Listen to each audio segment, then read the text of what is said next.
Karong nagkadaghan ang vaccination site sa Davao City target sa lokal nga kagamhanan nga dili moubos sa 10,000 matag adlaw ang mabakunahan aron daling makabot ang herd immunity. Anay report ni Sheila Vergara Rubio.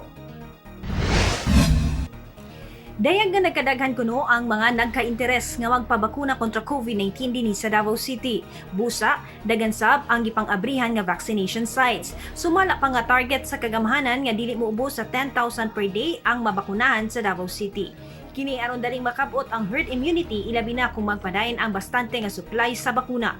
Sumala sa Davao City Health Office nga nasa top 5 ang syudad sa pinakapaspas nga rollout sa bakuna sa tibuok nasod. As much as possible, we want to vaccinate everyone. Yes. No, that's why kung daghan man gud ang participate, mas madali nato makuha ning atong target nga 70% or 1.2 million. And ang kabalo naman ta nga ultimate target nato is to reach up the 1.2 million or 70% herd immunity before the end of the year. Mapasalamaton sab ang lokal nga kagamhanan sa suporta sa nagkadaghang sektor kung asa nagmuntar og mga vaccination site sa mga dagkong mall, eskwelahan, hotel ug uban pa aron mapapaspasan ang pagpabakuna sa katawhan.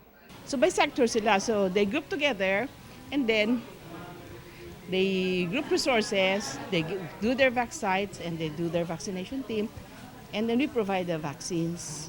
Sa pagkakaroon ana-ana sa 238,000 ka mga Davaoenos ang nabakunahan kontra COVID-19. Gilauman sa kagamhanan nga mubalik gayud alang sa second dose aron mas makabaton ug mas dakong proteksyon.